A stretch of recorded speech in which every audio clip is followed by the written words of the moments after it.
নাস্তিকের সাথে হযরত ইমাম আবু হানিফা রাহমাতুল্লাহ আলাইহির এক বিতর্ক অনুষ্ঠান হলো। সেই বিতর্ক অনুষ্ঠানে ইমাম আবু হানিফা রাহমাতুল্লাহ আলাইহি পৌঁছতে বেশ দেরি করলেন।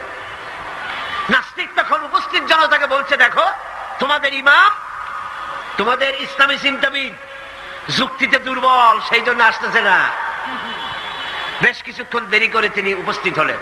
নাস্তিক বলল, আগে আপনি বলেন, আপনি ওয়াদা ভঙ্গ করলেন কেন? সময় মতো আসতে পারলেন না কেন? সুপ্রিয় দর্শক, আপনারা দেখছেন আমাদের চ্যানেল জান্নাতের পথ। আমরা ছড়িয়ে দিচ্ছি ইসলামের লুকিয়ে থাকা সৌন্দর্য, জ্ঞানের আলো আর হৃদয় জাগানো বার্তা। ভিডিওটি ভালো লাগলে লাইক দিন, শেয়ার করুন এবং সাবস্ক্রাইব করে আমাদের পাশেই থাকুন। তিনি জবাবে বললেন, দেখো আমি অনেক দূর থেকে এসেছি, এসে দেখি সামনে নদী, এখন পার হবো কেমনে? কোন নৌকার ব্যবস্থা নাই। হঠাৎ দেখলাম কি এক আশ্চর্য কথা, একটা চারা গজায় উঠলো, ফট করে বিরাট গাছ হয়ে গেল। কই থেকে একটা কুড়াল আসলো, গাছটারে কাজে ভাড়ায় গেল। তারপরে এলো কলাপ, বানাইলো তক্তা, এরপরে আসলো লোহা, পড়লো হাতুড়ি, হয়ে গেল নৌকা। বাহ কি মজা! এরপর নৌকা নামলো নদীতে, আমি উঠে বসলাম, এই পাড়ি দিয়ে আসলাম, তাই যা একটু দেরি হলো। নাস্তিক কয় যে কি সর্বনাশ, এই লোকের সাথে আমি তর্ক করবার মাথা স্ক্রু শটটা ঠিলা। আন্দাজ আন্দাজ একটা গাছ হয়ে গেল ফট করিয়া, তারপরে কুড়াল আসলো, তক্তা হইলো, বিনা মিস্ত্রিতে নৌকা হইলো, এটা কেমন সম্ভব? ইমাম সাহেব বলেন, আমার বিতর্ক শেষ। বিনা মিস্ত্রিতে যদি, তোমার যুক্তি মতে বিনা মিস্ত্রিতে যদি একটা নৌকা না হতে পারে, এই বিশ্ব তৈরি হলো কি করে বিনা মিস্ত্রিতে? ওই বিশাল আকাশ হলো কিভাবে? এই বিরাট চন্দ্র সূর্য হলো কিভাবে? কি করে তোমার ওই বডি তৈরি হলো? নাস্তিক চেয়ার থেকে নেমে ইমামের কাদমের উপরে পড়ে গেল, বলে আল্লাহু আকবার, আমি অন্যায় করেছি, আল্লাহ আমাকে মাফ করে দাও। নাস্তিক ঘোষণা করে দিল, লা ইলাহা ইল্লাল্লাহু মুহাম্মাদুর রাসূলুল্লাহ। জোরে বলেন, লা ইলাহা ইল্লাল্লাহু মুহাম্মাদুর রাসূলুল্লাহ, লা ইলাহা ইল্লাল্লাহ।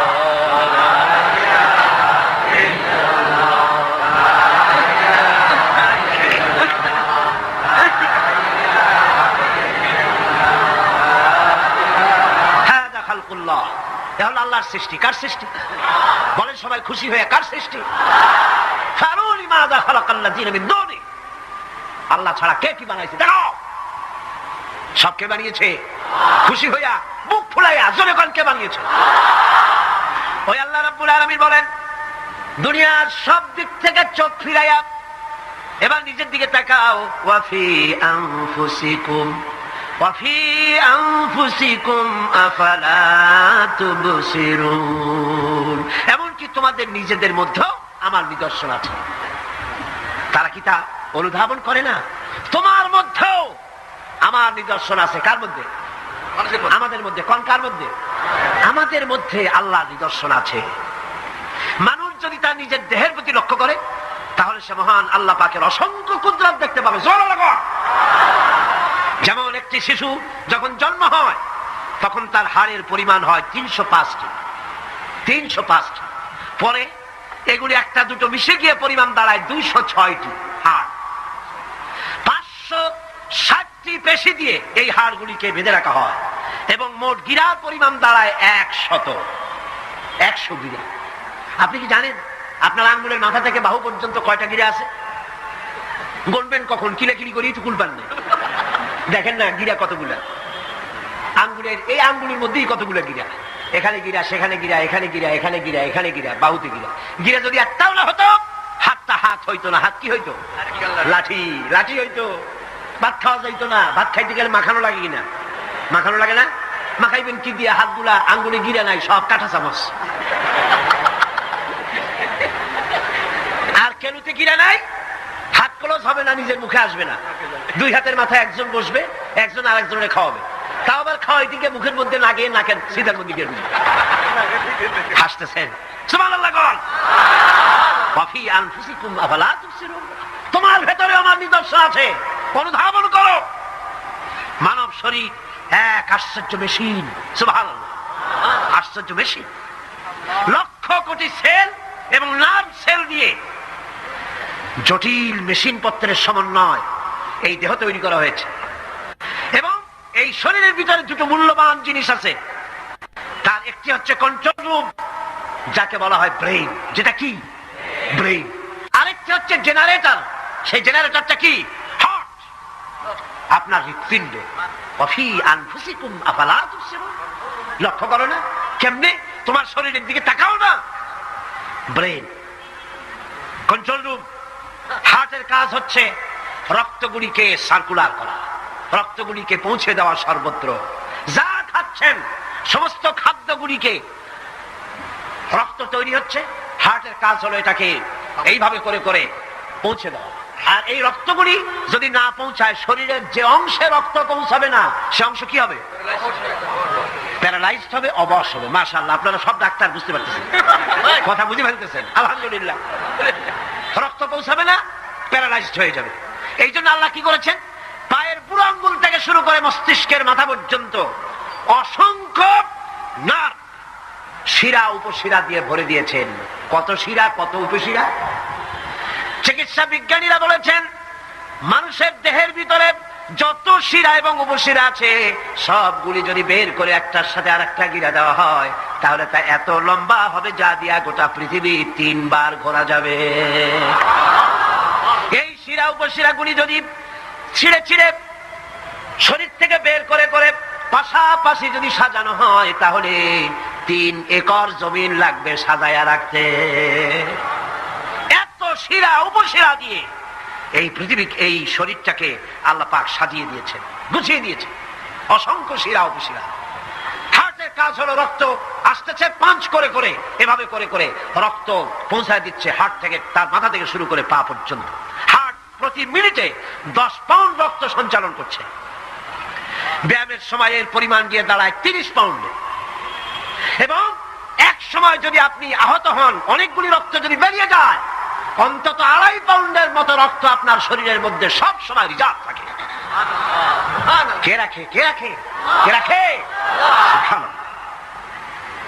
এবার আপনার হার্ট যদি দুর্বল হয়, হার্ট অ্যাটাক হয় না?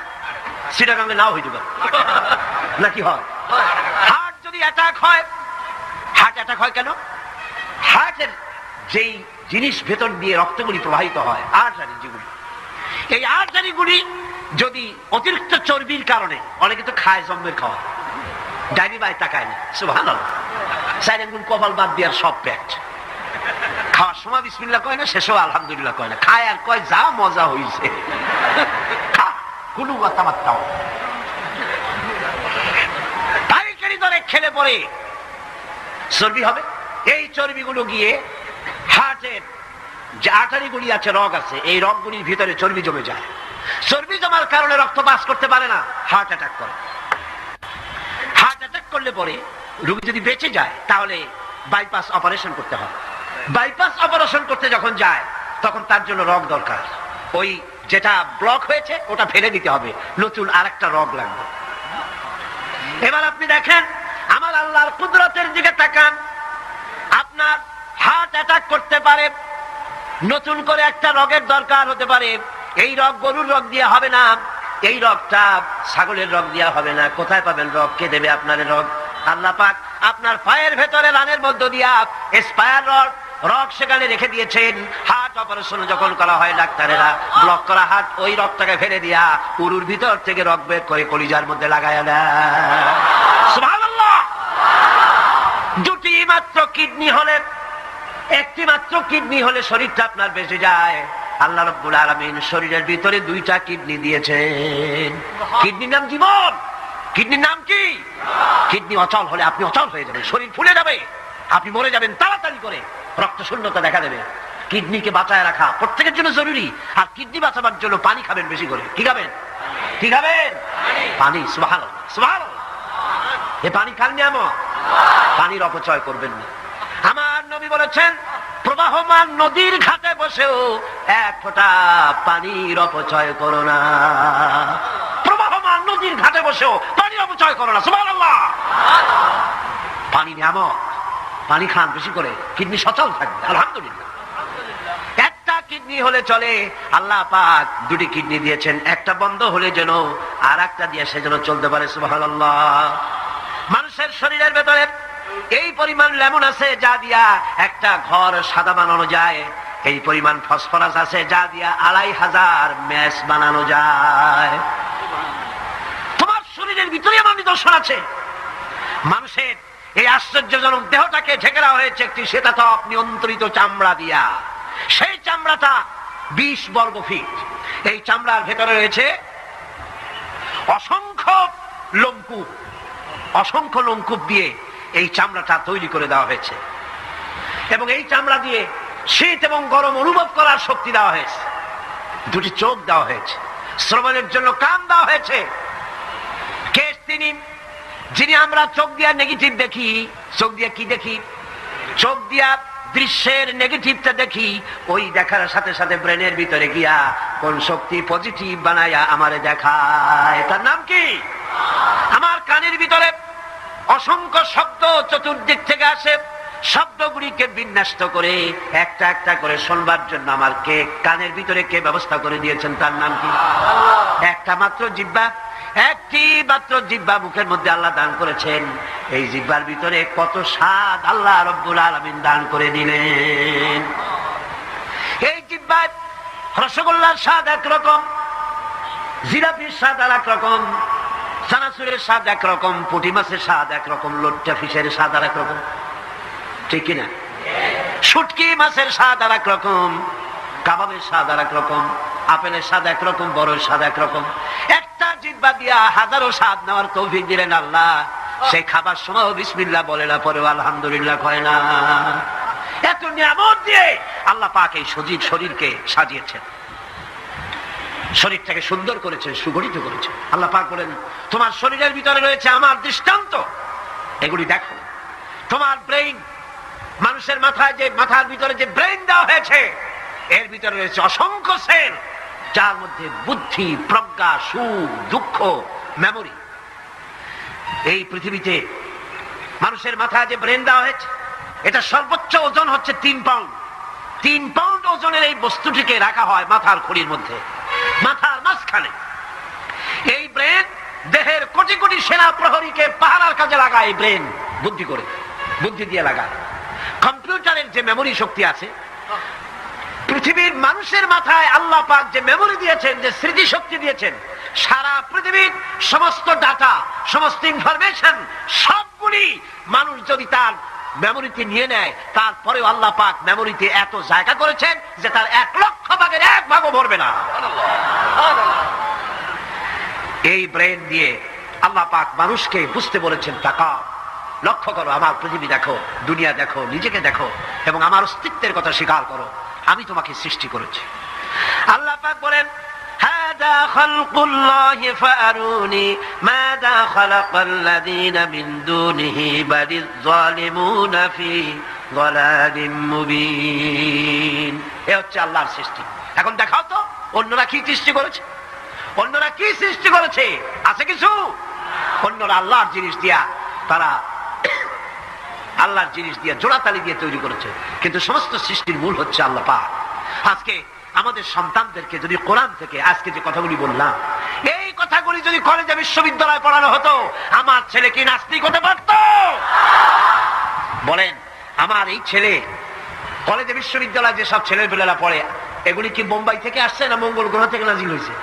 আমাদের ছেলেপেলে কিনা? এই ছেলে যখন প্রাইমারি স্কুলে পড়তো, তখন রমজান মাসে সেহরি করতে না উঠাইলে সকাল বেলায় মা বাপের উপরে অভিমান করে, রাত করে, কান্দাকাটি করে না খাইয়া সারাদিন রোজা রেখেছে, ঠিক না? বলেন আমার এই কথাটা ঠিক কিনা? এই ছেলেটি প্রাইমারি ছেলে হাই স্কুলে যখন গিয়েছে, তখনও সে নামাজ পড়তো, আলেম ওলামা দেখলে ভক্তি করতো, শ্রদ্ধা করতো। যেই না কলেজে ঢুকলো, নামাজ গেল, রোজা গেল, চরিত্র গেল। এরপরে আলেম ওলামা পীর বুজুর্গ দেখলি বলতে থাকে, এরা এই দেশটারে খাইছে। দেশ খাইলো কেমন? আলেম ওলামারা তারা কি দেশে কখনো ক্ষমতায় গেছে? বলেন গেছে? আলেম ওলামা তো জীবনে ক্ষমতাই যায় নাই, তারা দেশ খাইলো কি করে? যারা ক্ষমতায় থাকে ওরা খায় না, যারা ক্ষমতায় যায় না ওরা খায় জম্বেল খাওয়া। আশ্চর্য কথা, এরা এই দেশটারে খাইছে। নামাজ নাই, রোজা নাই, তারপরে বলা শুরু করে আল্লাহ নাই। এরপরে টু ফুর্তি নো চিন্তা, জেনা, ব্যভিচার, মদ, জুয়া ইত্যাদিতে লিপ্ত হয়ে গেল। আমার সোনার টুকরা ছেলে যেই না গেল বিশ্ববিদ্যালয়, কয়লার টুকরায় পরিণত হয়ে গেল। ঠিক কিনা? এটা কে করলো? কে করলো? করেছে এক শ্রেণীর ঠক নামের কলঙ্ক, যারা শান্তিনিকেতনের গোলাম, যারা মার্কস এবং লেনিনের গোলাম, মাও সেতুংয়ের গোলাম। এই গোলামেরা দুনিয়ার মানুষকে, আমার সন্তানগুলিকে ধ্বংস করে দিল। আজ যদি আমি আলোচনার শুরুতে বলেছিলাম, যদি কোরআন এবং সুন্নাহ যদি পড়ানো হতো কলেজ বিশ্ববিদ্যালয়, তাহলে আমার এই সন্তানগুলি চোর হতো না, ডাকাত হতো না, জেনাকার হতো না, বদমাশ হতো না, খাঁটি মুসলমান হয়ে বেরিয়ে আসতো, যা দেখলে আমাদের চক্ষু ঠান্ডা হয়ে যেত। যেরকম সুবহানাল্লাহ।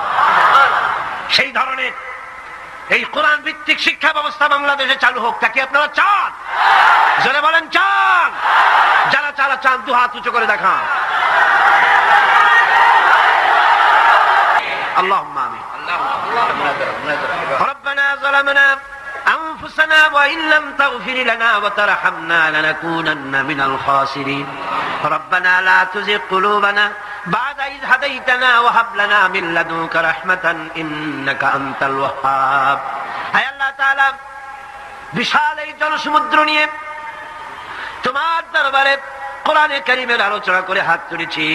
মেহেরবানি করে সবটুকুন জনাবে মুহাম্মদ রাসূলুল্লাহ সাল্লাল্লাহু আলাইহি ওয়াসাল্লামের রূহ মুবারকে পৌঁছে দাও। तमाम পৃথিবীর মাটির নিচে যত মুমিন মুমিনাত শুয়ে আছেন, তাদের আরওয়ার পরে সওয়াব পৌঁছায় দাও। হায় আল্লাহ তাআলা, আমাদের মধ্য থেকে যাদের মা বাপ দুনিয়া থেকে জন্মের মতো বিদায় হয়ে গেছে, কবরগুলিকে জান্নাতের টুকরা বানায়া দাও। রব্বির হামহুমা কামা রব্বায়ানি সগীরা। সবাই পড়েন, রব্বির হামহুমা কামা রব্বায়ানি সগীরা। হায় আল্লাহ তাআলা, বিশাল এই মাহফিলে কোরআন শোনার জন্য কোরআনের পাগল মুসলমানেরা, অমুসলিমরা দূর দারাজ থেকে, বিভিন্ন জেলা থেকে, আশেপাশের দেশ থেকে কোরআন শোনার জন্য আসে। আল্লাহ তুমি দয়া করে কোরআনের হেদায়েত আমাদের নসিব করে দাও। আমাদের এই দেশটি কোরআনের শাসন দিয়ে পরিচালিত হয়েছে, এই দৃশ্য আমাদের চোখে দেখার তৌফিক দান করে দিও। হায় আল্লাহ তাআলা, এই বিশাল মাহফিল পরিচালনা করতে গিয়ে ইসলামী সমাজ কল্যাণ পরিষদ প্রতি বছর হিমশিম খেয়ে যায়। সামান্য একটা মেয়ের বিয়েতে কত টাকা লাগে, লক্ষ লক্ষ টাকা সেখানে খরচ হয়ে যায় ছেলে মেয়ের বিয়েতে। আর এত বড় বিশাল প্যান্ডেল, এত লাইট, এত মাইক, এত প্রচার, এত মাইকিং, এত হ্যান্ডবিল, এত পোস্টার, এত মেহমান। আয় আল্লাহ তাআলা, এত ভলেন্টিয়ার, কত বেশি খরচ হতেছে। আল্লাহ তোমার বান্দাদেরকে বোঝার তৌফিক দিয়ে দাও। তোমার দিনদার, ইমানদার, মালদার সমস্ত মানুষদেরকে এই বিশাল মাহফিলে আর্থিক দিক থেকে সহযোগিতা করার তৌফিক দান করে দাও। আয় আল্লাহ, যে সমস্ত মেহমানদেরকে এখানে দাওয়াত দেওয়া হয়েছে, সমস্ত মেহমান সহি সালামতে তাদের যাতায়াতের ব্যবস্থা করে দিও এবং তাদেরকে সুন্দর করে উপস্থাপনা করার, বলার তৌফিক দান করে দিও। রব্বুল আলামিন, তুমি আমাদের দিনের সমস্ত নেক কামনা পুরা করো এবং আমাদেরকে তোমার খাঁটি গোলামদের মধ্যে শামিল করো। রব্বুল আলামিন, কিয়ামতের দিন তুমি মেহেরবানি করে আমাদেরকে তোমার গোলাম হিসাবে কবুল করে নিও। রব্বানা তাকাব্বাল মিন্না ইন্নাকা আনতাস সামিউল আলিম ওয়া তুব আলাইনা ইন্নাকা আনতাত তাওয়াবুর রহিম। সুবহান রাব্বিকা রাব্বিল ইজ্জাতি আম্মা ইয়াসিফুন ওয়া সালামুন আলাল মুরসালিন আলহামদুলিল্লাহি রাব্বিল আলামিন। ওয়াজআল আখিরা কালিমাতিনা ইনদাল মাউত লা ইলাহা ইল্লাল্লাহু মুহাম্মাদুর রাসূলুল্লাহ।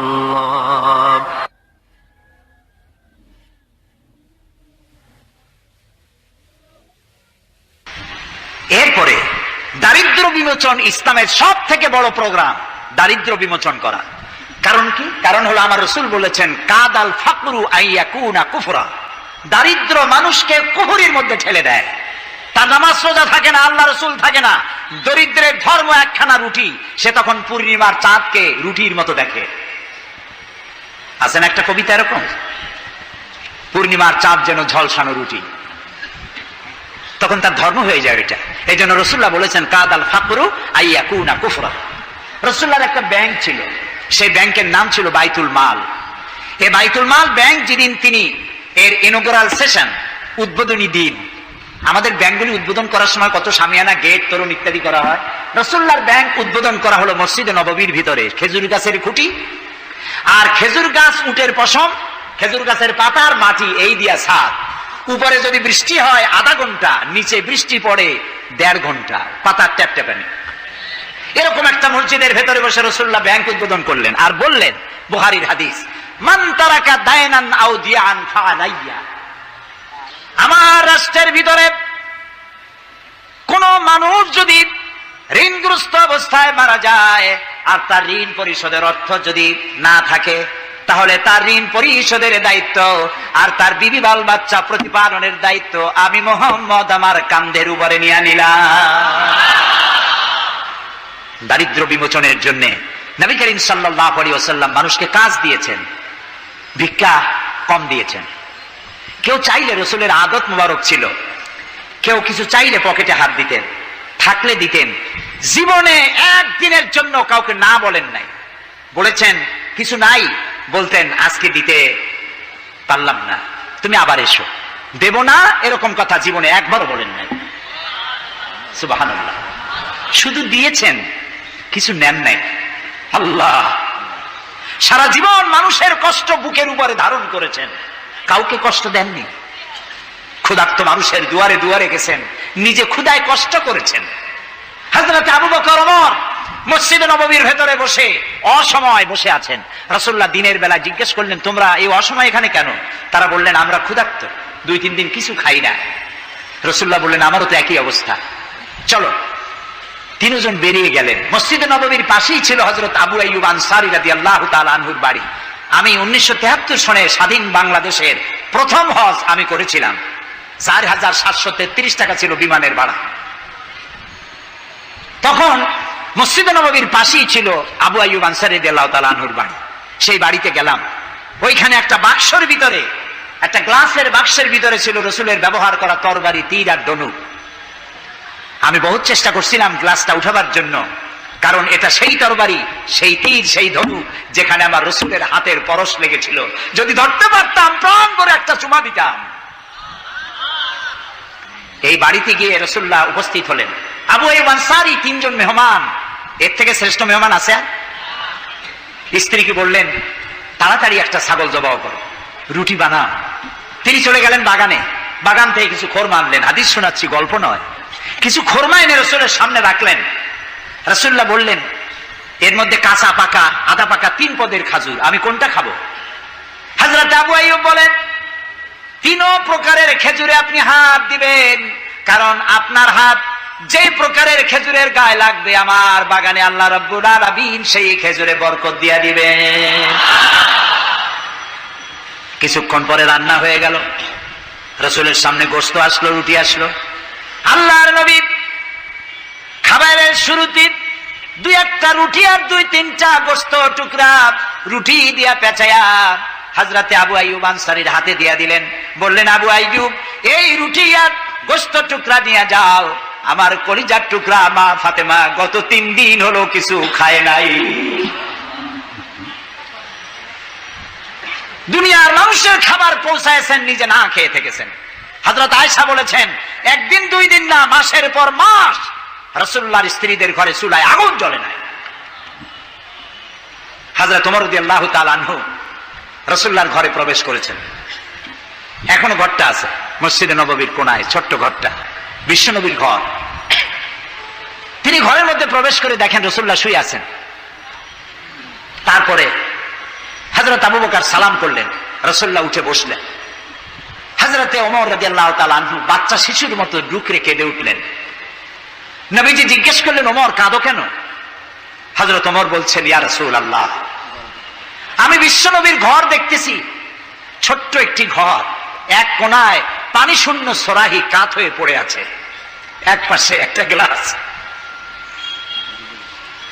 আর আপনি যে বিছানায় শোয়া, চাদর নাই, বালিশ নাই, দড়ি দিয়ে বুনানো খাটিয়ার উপরে শুয়েছিলেন, হাতের তলায়, মাথার তলায় হাত দিয়ে আপনার জান্নাতি শরীর মোবারকের পিঠের উপরে দড়ির দাগ আমি সহ্য করতে পারছি না, ইয়া রাসূলুল্লাহ। কাফেরেরা পৃথিবীতে এত শান্তি করলো, আর আল্লাহ রাসূলের গায়ে দড়ির দাগ আপনি আমাকে অনুমতি দেন, আমি একটা তোষক আপনাকে বানায় এনে দেই। রাসূলুল্লাহ বললেন, ওমর, আমি যদি হুকুম করি এই যে ওহদ পাহাড়টা আমার জন্য সোনায় পরিণত হয়ে যাবে। আমি পৃথিবীতে শান্তি করতে আসি নাই, এসেছি মানবতার মুক্তির জন্য, কল্যাণের জন্য। নবী করিম সাল্লাল্লাহু আলাইহি ওয়াসাল্লাম এই যাকাতের বিধান কায়েম করলেন। মানুষের দুয়ারে দুয়ারে খাবার পৌঁছে গেল, বৃদ্ধরা ভাতা পেল, বয়স্করা ভাতা পেল, বেকারেরা তাদের কাজের সংস্থান পেয়ে গেল। অবস্থা এমন হলো, হযরত ওমর ইবনে আব্দুল আজিজ রাহমাতুল্লাহ আলাইহির সময় যাকাত কে নেবে, যাকাত কে নেবে চিল্লানো হতো, ঢোল বাজানো হতো। একজন লোক পাওয়া যেত না যে যাকাত আমার দরকার। ইতিহাস লিখছে ওই সময় একজন লোক তার সাদকার টাকা নিয়ে ঘুরতেছে যে যাকাত কাকে দিবে। 3 দিন হলো যাকাত নেওয়ার মতো একটা লোক পেল না। অবশেষে ক্লান্ত হয়ে মরুদ্যানের মধ্যে বসে আছে। কিছু সময় পর দেখলো যে একটা লোক, ধুলায় ধূসরিত চেহারা, তিনি এসেছেন, হাতে একটা বড় টোপলা। এই লোকটি বলল, পথিক, আসসালামু আলাইকুম, আমি 3 দিন ঘুরলাম এই দেশে, একটা মানুষ পেল না যাকে আমি সাদকার টাকা, যাকাতের টাকা দিতে পারি। আপনাকে মনে হচ্ছে গরিব মানুষ, জামা কাপড় ময়লা, আপনি আমার এই টাকাগুলি নিয়ে আমাকে উদ্ধার করুন। লোকটি বলছে, তোমার মাথা ঠিক আছে কিনা আমি জানি না, তুমি কি মনে করছো যে আমার এই বস্তার মধ্যে ছেঁড়া খাতা? তোমার ওই টোপলায় যত টাকা, ওর থেকে অনেক বেশি টাকা আমার এই বস্তার ভিতরে। আমি 1 সপ্তাহ ঘুরতেছি, একটা গরিব মানুষ পাই নাই এই দেশে। এটি হলো যাকাতের কল্যাণময়তা, যাকাত ভিত্তিক অর্থ ব্যবস্থার কল্যাণময়তা। যারা এই যাকাত দেয় না, অর্থকে সঞ্চিত করে, সোনা এবং রূপাকে সঞ্চয় করে, তাদের সম্পর্কে আল্লাহ কি বলছেন? والذين يكنزون الذهب والفضة ولا ينفقونها في سبيل الله فبشرهم بعذاب أليم। যারা নাকি রৌপ্য এবং স্বর্ণ সঞ্চয় করে, আমার রাস্তা খরচ করে না, মানে গরিবদের দেয় না, সঞ্চিত করে রাখে, তাদের জন্য কঠিন পীড়াদায়ক শাস্তির সুসংবাদ দাও। প্রশ্ন উঠতে পারে, শাস্তির কি সুসংবাদ হয়? শাস্তির কি হয়? আল্লাহ সুসংবাদ বললেন কেন? এটা বোঝাবার জন্য ছোট্ট একটি দৃষ্টান্ত যথেষ্ট। মা যদি ছেলেকে কন্ট্রোল করতে না পারে, দারুণ দুষ্ট, মা তখন বলে, দাঁড়া, তোর বাপ আসুক, আমি তারে নালিশ করবো, এমন পিটটি দেবে তখন মজা টের পাবি। পিটাইলে কি মজা লাগে? তাহলে মজা বললো কেন? শাস্তির তীব্রতা বোঝাবার জন্য মজা শব্দ ব্যবহার করা হয়। এটা কোরআনে কারীমের বাগধারা। আল্লাহ তাআলা বলছেন, তীব্র শাস্তির সুসংবাদ দাও। স্বর্ণ আর রৌপ্য জমা করে রেখেছো, যাকাত দাওনি। বহু মহিলার অসংখ্য সোনা রূপা আছে, যাকাত দেন না। কবে কালে ভদ্র একটা বিয়ে আসবে, সেই বিবাহে সজ্জিত হয়ে যাবেন, সারা বছরে যাকাত দিলেন না, এতগুলি সোনা আটকায় রাখলেন কেন? আল্লাহ চান না টাকা পয়সা পুঞ্জীভূত হয়ে থাকুক। কোরআন শুধু নামাজ রোজা নয়, দেখুন না আল্লাহ কি বলছেন। আল্লাহ বলছেন, কায়লা ইয়াকুনা দুলাতাম বাইনাল আগনিয়াই মিনকুম। আল্লাহ বলছেন, তোমাদের কিছু সংখ্যক ধনীদের মধ্যে তোমাদের সম্পদগুলি পুঞ্জীভূত হয়ে যাক, এটা আমি চাই না। এটা যাকাত, ফিতরা, সাদকা এককালীন দানের মাধ্যমে গোটা জাতির মধ্যে পৌঁছে যাক, তাহলে মানুষের উপকার হবে। সুতরাং 7.5 তোলা নিচ পর্যন্ত যাকাত আপনার না দিলে চলবে। যখন 7.5 তোলা হবে তখনই যাকাত শুরু হবে। যত বেশি হয় গোড়া থেকে শুরু করে সবটা দিতে হবে। 52 তোলা রূপা হলে যাকাত দিতে হবে। এই যাকাতের টাকা না দিয়ে যারা জমা করে রাখেন, শাস্তিটা কি হবে শোনেন। আল্লাহ শাস্তির ধরনও বলছেন, ইয়াউমা ইউহমা আলাইহা ফি নারে জাহান্নামা ফাতুকওয়া বিহা জিবাহুম ওয়া জুনুবুহুম ওয়া যুহুরুহুম হাযা মা কানাসতুম লিআনফুসিকুম তাকনিজুন। এমন একদিন আসবে যখন এই স্বর্ণ আর রৌপ্যকে জাহান্নামের আগুন দিয়ে জ্বালায়া সিল বানানো হবে, আর এই সিলগুলি তোমার কপালে, তোমার পার্শ্ব দেশে, তোমার পৃষ্ঠ দেশে সিল মারা হবে জাহান্নামের আগুন দিয়ে, আর বলা হবে হাযা মা কানাসতুম লিআনফুসিকুম, এই হলো তোমার সেই সব সঞ্চিত সম্পদ যা তুমি সঞ্চয় করে রেখেছিল, আল্লাহর রাস্তায় খরচ করো নাই। রাসূলের কাছে প্রশ্ন হয়েছে, ওয়ায়াসআলুনাকা মাযা ইউনফিকুন, হে রাসূল, আপনাকে প্রশ্ন করা হয় যে কি খরচ করব। আল্লাহ তাআলা বলছেন কুলিল আফওয়া, বলুন প্রয়োজনের অতিরিক্ত জিনিস আল্লাহর রাস্তায় খরচ করে দাও। আমরা প্রয়োজনের অতিরিক্তটা ব্যাংকে জমা রাখি, আল্লাহ বলেন খরচ করো, যত খরচ করবে আল্লাহ তত বাড়াই দিবেন। দেখেন না আল্লাহ বাড়ায় কেমনে? আল্লাহরে বিশ্বাস করেন যে আল্লাহ যে বাড়াইতে পারেন, এটাকে বিশ্বাস করেন? এটি তো ইমানের প্রশ্ন। কেউ যদি জবাব দিতে ব্যর্থ হন তাহলে তো কুলক্ষণ। আল্লাহ কি সম্পদ কমানো আর বাড়ানোর মালিক কে? ইয়ামহাকুহুল্লাহুর রিবা ওয়া ইউরবিস সাদাকাত। আল্লাহ তাআলা বলছেন আমি সুদকে ধ্বংস করি আর সাদকাকে বৃদ্ধি করি। হালালে বরকত হয়, হারামে বরকত হয় না। আজ গোটা পৃথিবীতে, শুধু বাংলাদেশে নয়, গোটা বিশ্বে ওয়ার্ল্ড ব্যাংকের দৃষ্টিতে ইসলামী ব্যাংক পৃথিবীতে সব থেকে সফল ব্যাংক। তাও আলহামদুলিল্লাহ কব না। কেন? কারণ হালালে বরকত হয়, হারামে বরকত হবে না। আচ্ছা, কুত্তায় বাচ্চা দেয় কয়টা কম তো? ওর তো ফ্যামিলি প্ল্যানিং নাই, জনমের মতো হয়। এই কুত্তাগুলি যদি সব বাঁচত তাহলে বরিশাল দিয়ে হাঁটতে পারতেন? কুত্তার জ্বালায় হাঁটতেই পারতেন না। গরুতে, গাভীতে বাছুর দেয় কয়টা বছরে? একটা, মাত্র একটি। আর মুসলমানেরা গরু যা জন্মের খাওয়া খায়, তারপরেও কুত্তা বেশি না গরু বেশি? এই কারণে যেহেতু গরু হালাল তাই গরুতে বরকত, কুত্তা হারাম তাই বরকত নাই। ইসলামী ব্যাংক শুধু ব্যাংকিং সেক্টরে কাজ করে না, জাতির কল্যাণমূলক বহু সংখ্যক কাজ তারা করে থাকে। ইসলামী ব্যাংক হাসপাতাল, ইসলামী ব্যাংক ব্যাংকের জন্য কলেজ, ইসলামী ব্যাংক দিয়ে যখন ডিজাস্টার হয়, দুর্ভিক্ষ হয়, যখন বন্যা হয়, জলোচ্ছ্বাস হয়, লক্ষ কোটি কোটি টাকা তারা দুহাতে বিতরণ করে। হ্যাঁ, অনেক প্রকল্প আছে। মেধাবী ছাত্র, গরিব ছাত্রদেরকে স্টাইপেন্ড দেয়, বিধবা নারীদেরকে কি বলে ওকে সেলাই করে, সেলাই মেশিন দেয়। যাকাত, আরেকটু বলি, আপনারা বিরক্ত হন না তো? যাকাত আমরা কি করি? বছরে একদিন শাড়ি আর লুঙ্গি কিনে প্রদর্শন করি, এক্সিবিশন। অমুক সাহেব যাকাত দেবেন, আপনারা আসবেন। দলে দলে ফকিররা আসলো, একটা লুঙ্গি আর শাড়ি নিতে গিয়ে পদপিষ্ট হয়ে 5টা 10টা মারা গেল। হয় নাই বাংলাদেশে? এই প্রদর্শনী এক্সিবিশনের কোনো মানে নাই। যাকাত নিতে তোমার বাড়ি কেন লোক আসবে? তুমি যাকাতের টাকা তার হকদারের কাছে পৌঁছাইয়া দিবা। কারণ গরিব তোমার করুণার পাত্র নয়। অফি আমওয়ালিহিম হাক্কুল লিসাইলি ওয়াল মাহরুম। আল্লাহ তাআলা বলছেন তোমার সম্পদের ভিতরে গরিবদের অধিকার আছে। গরিব তোমার করুণার পাত্র নয়। যাকাত দিয়ে আসো তার বাড়ি যায়। তবে শাড়ি আর লুঙ্গি দেওয়া কোনো অর্থবহ কাজ নয়। কি দিবেন? রাসূলুল্লাহর কাছ থেকে শিখুন। ওই যে একজন আসলো, ভিক্ষা চাইলো, বলল তোমার কি কিছু নাই? বলল আছে। কি আছে কোন তো? মাশাআল্লাহ, জানি সবাই, কিন্তু আমল করি না। দুনিয়ায় যত ভালো কথা সব বলা হয়ে গেছে, বাকি আছে শুধু পালন করা। রাসূলুল্লাহ তাকে বললেন কম্বল আনো। বিক্রি করে কিনলেন কি? কুড়াল। রাসূলুল্লাহ তার নিজের পবিত্র হাত দিয়ে কুড়ালে হাতল লাগায় দিলেন। বললেন যাও জঙ্গলে কাঠ কাটো, বাজারে বিক্রি করো, ভিক্ষা কোনোদিন আর করবা না। 1 বছর পর, হাদিস শুনুন, 1 বছর পর ওই ভিক্ষুক এসে বলছেন আসসালামু আলাইকা ইয়া রাসূলুল্লাহ। হুজুর, আপনি আমাকে চিনেছেন? আমি সেই ভিক্ষুক যে ভিক্ষা নিতে এসেছিলাম। আপনি আমাকে ভিক্ষা না দিয়ে কুড়াল দিছিলেন। কুড়াল দিয়া কাঠ কাটিয়া বাজারে বিক্রি করে আমার কাছে এখন যাকাত দেওয়ার মতো অর্থ জমা হয়ে গেছে। এটার নাম ইসলাম। শুধু নামাজ রোজা জিকির আজগারের জন্য শুধু নয়, নামাজ রোজা জিকির আজগার তো করব, কিন্তু আমার মানুষকে দারিদ্র বিমোচন করতে হবে। সুতরাং যাকাতের টাকা দিয়ে একটা শিক্ষিত বেকার যুবককে একটা কম্পিউটার কিনে দেন, একটা বিধবা মহিলাকে একটা সেলাই মেশিন কিনে দেন। তার সতীত্ব সে বাঁচাতে পারবে। ক্ষুধার জ্বালায় মানুষ যখন অসহনীয় পর্যায়ে চলে যায়, তখন সে দেহ ব্যবসার মতো নিকৃষ্ট পর্যায়েও চলে যায়। এজন্য ধনীরা দায়ী হবে আল্লাহর কাছে।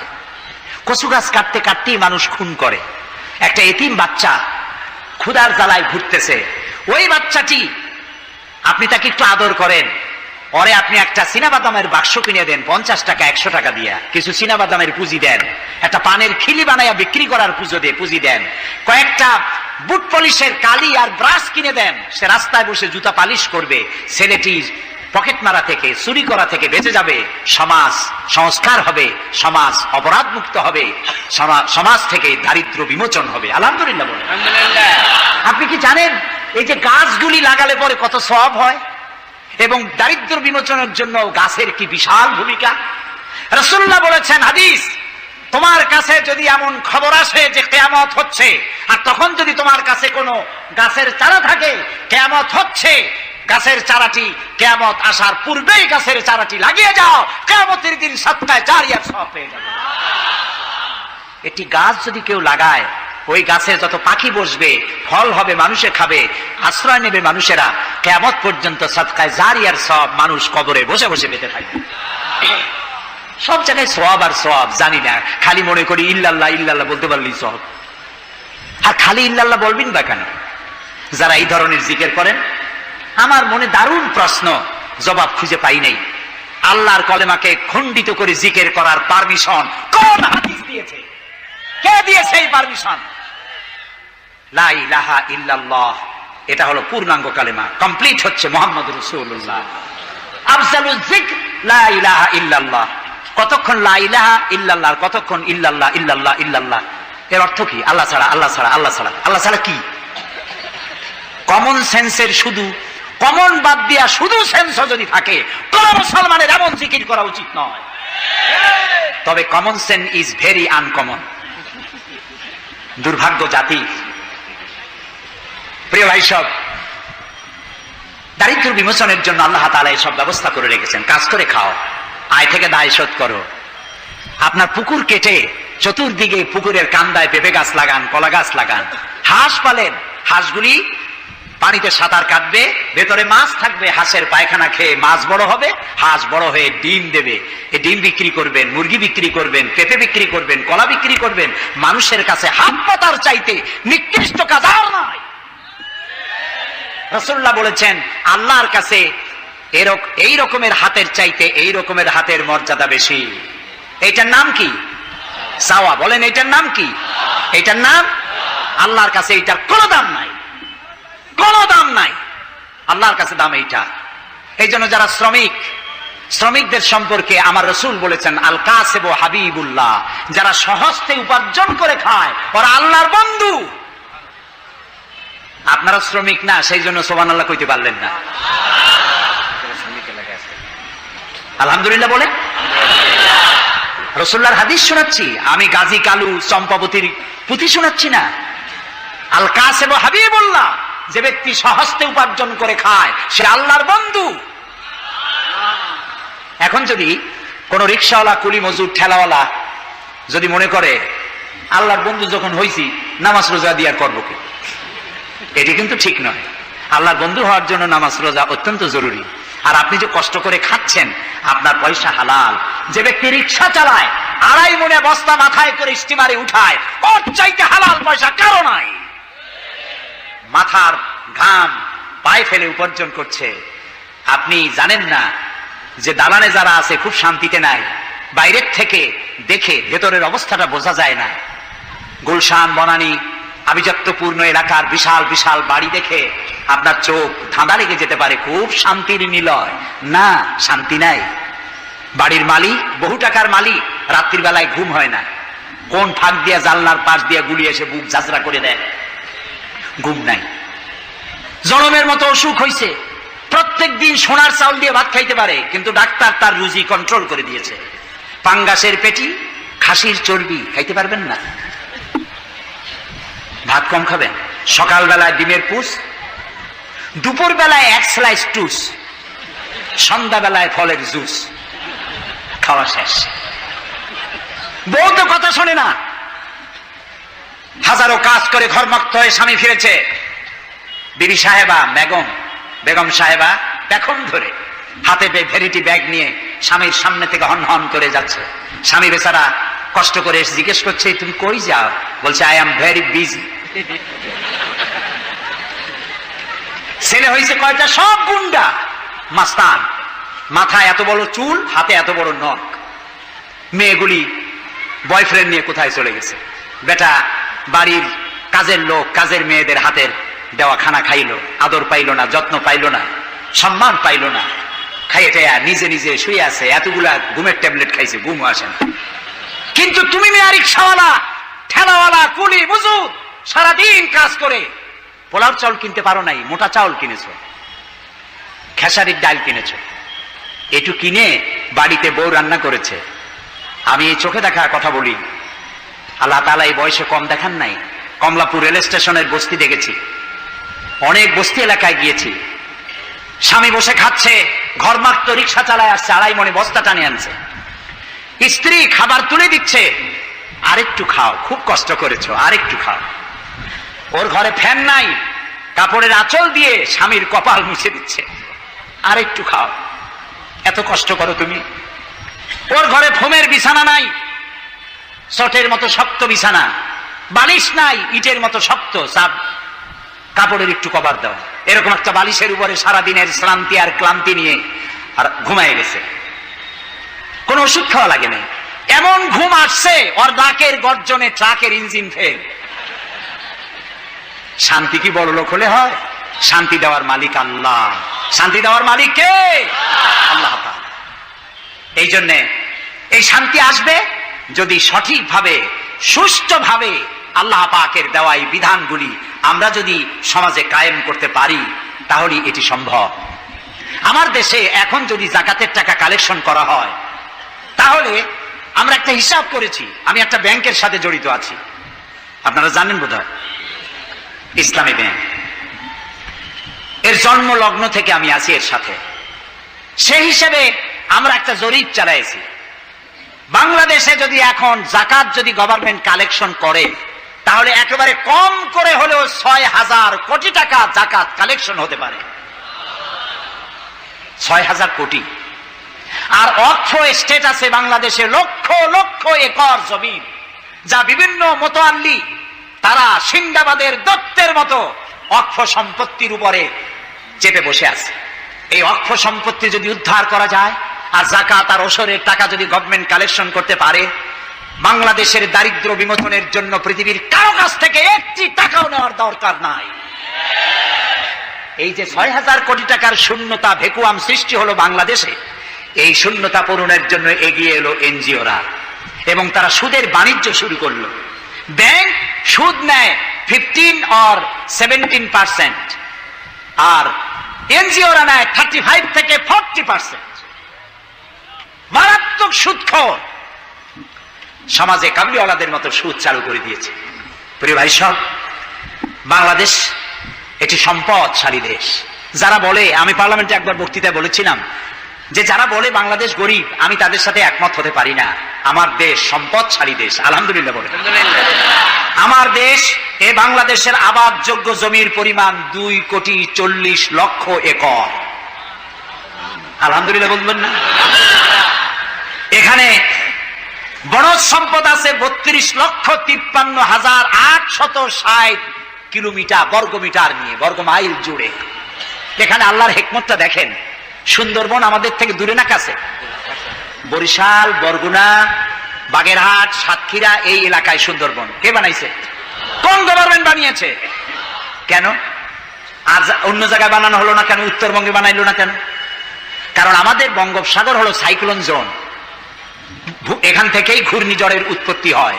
সাইক্লোন জোন 240, 80, 300 অথবা সহস্র মাইল স্পিডে বা 500 মাইল স্পিডে ঝোড়ো হওয়া প্রবাহিত হওয়ার জন্য ঘূর্ণিঝড় প্রস্তুতি দেয়, আবহাওয়া বার্তা দিয়ে তা শোনানো হয়।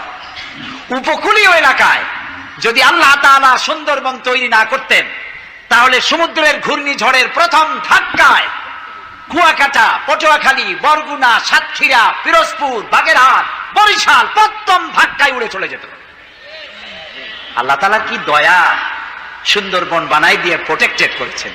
তাও আমরা সুবহানাল্লাহ বলবো না। এই সুন্দরবন রক্ষার জন্য গভর্নমেন্ট পাহারাদার লাগিয়েছে, কিন্তু পাহারাদারেরা নিজেরাই রক্ষকরা হয়েছে ভক্ষক, জন্মের খাওয়া খাইতেছে। আল্লাহ দেখলেন যে এরা তো এই ধরনের মানুষ খুব বেকায়দা, সেই জন্য আল্লাহ তাআলা নিজেও কিছু পাহারার ব্যবস্থা করলেন। সেই পাহারাদার কে? Royal Bengal tiger. যদি সামনে পড়েন 10 কোটি টাকা ঘুষ দেবেন, এই কথা শুনলেও আপনারা ছাড়বে না। যাতে বংশানুক্রমে পৃথিবীর মানুষ, দেশের মানুষ এগুলি ভোগ দখল করতে পারে, আল্লাহ সেই জন্য পাহারাদার রেখে দিয়েছেন। সুবহানাল্লাহ। আমার দেশে রয়েছে পানি সম্পদ। বাংলাদেশের ছোট বড় 250টি নদ নদী আছে, যেগুলির দৈর্ঘ্য 3,200 বর্গ মাইল। আছে পানি সম্পদ, আছে পশু সম্পদ, আছে মৎস্য সম্পদ, সর্বোপরি আছে এই বাংলাদেশের 14 কোটি মানুষের 28 কোটি হাত। এই হাতগুলি যদি ভিক্ষুকের হাত না হয়ে কর্মীর হাত হয়ে যায়, তাহলে আমাদের দেশ গরিব থাকতে পারে না। আমার দেশের সম্পদের অভাব নাই, যথেষ্ট সম্পদ আছে, শুধুমাত্র ইকুয়াল ডিস্ট্রিবিউশন নাই। সৎ এবং যোগ্য নেতৃত্বের অভাবে এই চরম দুরবস্থার সৃষ্টি হয়েছে, আরো হয়েছে রাজনৈতিক প্রতিহিংসার কারণে। তা না হলে আমরা পৃথিবীর মধ্যে দাঁড়ায় যেতাম। যুদ্ধ বিধ্বস্ত জাপান কোথা থেকে কোথায় গেল, উত্তর কোরিয়া আমেরিকাকে চ্যালেঞ্জ করছে। থাইল্যান্ড যারা নারী ব্যবসা করে জীবন বাঁচাইতো, সেই থাইল্যান্ড এখন, আমি মেলবোর্ন ইউনিভার্সিটিতে আমার প্রোগ্রাম ছিল, যাওয়ার সময় ব্যাংকক হয়ে গেলাম। একটি হোটেলে আমার থাকার জায়গা ছিল। 30 কিলোমিটার লম্বা ফ্লাইওভার ব্যাংককে। বিল্ডিং গুলি দেখতে হলে এরকম তাকালে মাথা টুপি পড়ে যায়, এত উঁচু উঁচু বিল্ডিং। সিঙ্গাপুর কোত্থেকে কোথায় গেল, আমরা যে তিমিরে ছিলাম সেই তিমিরেই রয়ে গেলাম। আমাদের বুঝতে হবে, আমার ইসলাম দারিদ্র্যের বিকাশের জন্য আসে নাই, দারিদ্র্য বিমোচনের জন্য এসেছে। সুন্দর একটি সমাজ বিনির্মাণের জন্য ইসলাম এসেছে, এবং তা গণতান্ত্রিক প্রক্রিয়ার মধ্য দিয়ে। নবী করিম সাল্লাল্লাহু আলাইহি সাল্লাম যদি বলতেন ইন্তেকালের সময় যে আমার মেয়ে নেতৃত্ব দিবে, আমার নাতি নেতৃত্ব দিবে, বলেন কার বাবার হিম্মত ছিল এটার প্রতিবাদ করার? তিনি কি তা করেছেন? না। ইন্তেকালের সময় জিজ্ঞাসিত হয়ে তিনি বললেন, আমার পরে তোমাদের মধ্যে যিনি বেশি যোগ্য, খোদাভীরু, আল্লাহকে ভয় করে, তেমন লোককে তোমরা নেতা নির্বাচিত করো। আবু বকর রাদিয়াল্লাহু তাআলা তাই বলেছেন, ওমর, ওসমান, আলী তাই বলেছেন। সুবহানাল্লাহ বলেন। ওয়া আমরুহুম শুরা বাইনাহুম, এটি হলো গণতন্ত্র। তোমরা তোমাদের পরামর্শ ভিত্তিতে তোমাদের রাষ্ট্র সমাজ পরিচালনা করো। সুবহানাল্লাহ বলেন। কে বলে কোরআন শুধুমাত্র একটি ধর্মগ্রন্থ, বেদ আর বাইবেলের মতো? নিশ্চয়ই নয়। কোরআন একটি পূর্ণাঙ্গ জীবন বিধান, যা মানুষের জীবনের কথা বলে। এই মাসটার নাম কি? আরবি। আরবি মাসের নাম কি? মুহররম। এটি সেই মাস যে মাসে খেলাফতকে প্রতিষ্ঠার জন্য রাসূলের কলিজার টুকরা নয়নের পুতুল ইমাম হোসেন কারবালার ময়দানে শাহাদাত বরণ করেছিলেন, রাজতন্ত্রের বিরোধিতা করেছিলেন। হযরত ইমাম হোসেন তিনি দেখতে পেলেন 680 খ্রিস্টাব্দে সিরিয়ার দামেস্কে এজিদ ক্ষমতা দখল করলো অগণতান্ত্রিক পদ্ধতিতে, এবং সরকারি মালের কোনো হিসাব নাই, অডিট নাই, স্বৈরাচারী কায়দায় তিনি ক্ষমতা দখল করে মদিনার আহলে বায়েত যারা, মদিনার নেতৃবৃন্দকে তার আনুগত্য করার জন্য বাধ্য করলো। ইমাম হোসেন যে মায়ের পেটে এসেছেন, যে পিতার পেটে জন্মে এসেছেন, যে নানার কোলে বড় হয়েছেন, তিনি কি এই দৃশ্য চোখে দেখতে পারেন?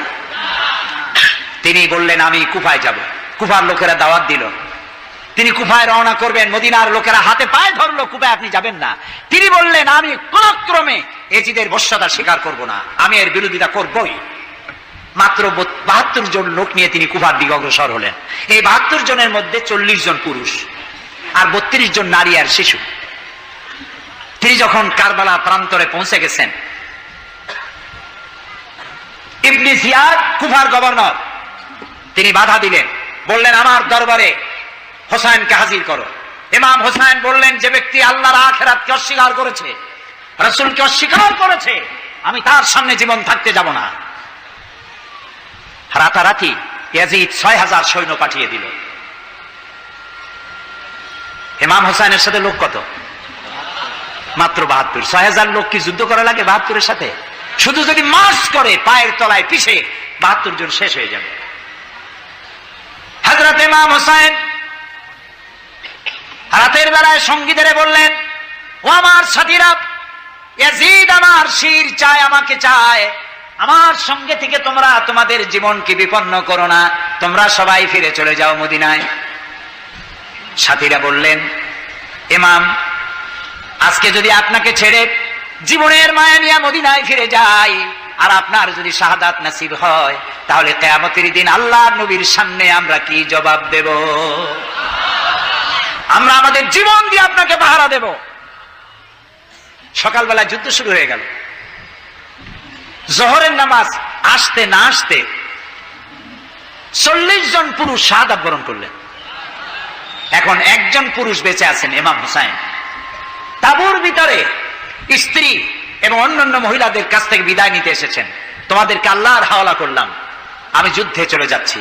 আমার চোখের সামনে আমার নানাজির দান্দান মোবারক শহীদ হওয়া ইসলাম, সাহাবীদের রক্ত দেওয়া, জীবন দেওয়া ইসলাম, খেলাফত মিটে যাবে পৃথিবী থেকে, রাজতন্ত্র প্রতিষ্ঠা হবে, আমার জীবন থাকতে আমি তা হতে দেব না। স্ত্রী এগিয়ে এলেন, বললেন, হুসাইন, জিহাদের ময়দানে থেকে আমি আপনাকে বিরত থাকতে বলবো না, তবে একটি দাবি আছে। এই যে ছোট্ট দুগ্ধপোষ্য শিশু, গত কয়েকদিন হলো ঘরে খাবার নাই, পানি নাই, আমার বুকে দুধও নাই, এই ছোট্ট বাচ্চাটিকে একটু পানির ব্যবস্থা করুন। ইমাম হুসাইন কলিজার টুকরা সন্তানকে দুই হাতে উঁচু করে এজিদি সৈন্যদের সামনে এসেছেন।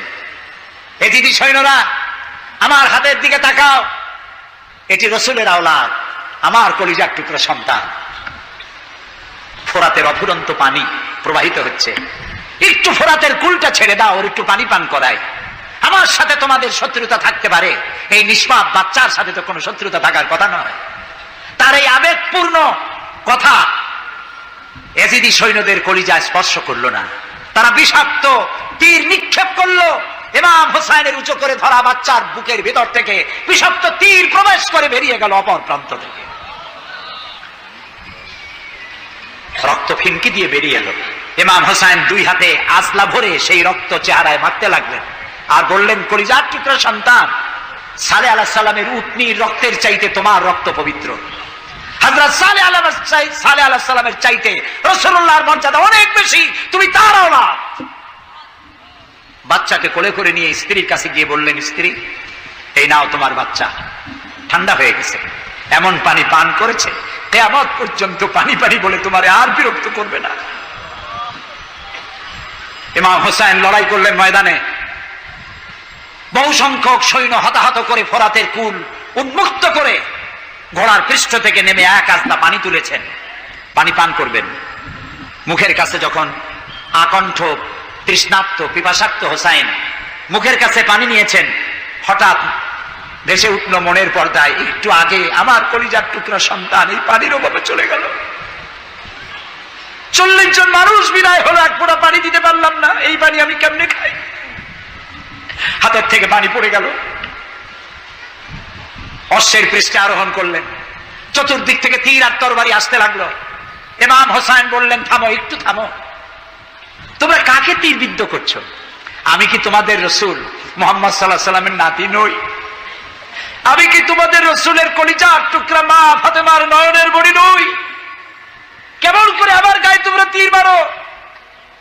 উম্মে সালমা, আমাদের মা উম্মে সালমা রাদিয়াল্লাহু তাআলা আনহা, সকাল বেলায় 11ই মুহররম সকাল বেলায় তিনি ঘরে বসে কাঁদতেছেন। কয়েকজন প্রতিবেশী মহিলা এসে বলছেন, মা আপনি কাঁদেন কেন? তিনি বলছেন, আজকে রাত্রে আমি স্বপ্ন দেখেছি রাসূলুল্লাহ আমার বাড়ি এসেছেন, আমি দেখতে পেলাম আল্লাহ রসুলের চোখ দিয়ে পানি পড়ছে, দাড়ি মোবারক ধুলা মাখা, বুক কানা বলি। আমি জিজ্ঞেস করলাম, ইয়া রাসূলুল্লাহ, আপনি কাঁদেন কেন? মুখখানা মলিন কেন? দাড়ি মোবারকে ধুলাবালি কেন? রাসূলুল্লাহ বললেন, উম্মে সালমা, তুমি জানো না আমি এইমাত্র কারবালা থেকে এসেছি, আমি দেখে এলাম আমার কলিজার টুকরা হুসাইনের শির মোবারক তার দেহ থেকে বিচ্ছিন্ন করে ঘোড়ার পদতলি, ঘোড়া দিয়ে পদদলিত করা হয়েছে তার দেহ মোবারক। ইসলাম এত সহজে আসে না, অনেক রক্ত পাড়ি দিয়ে এসেছে ইসলাম।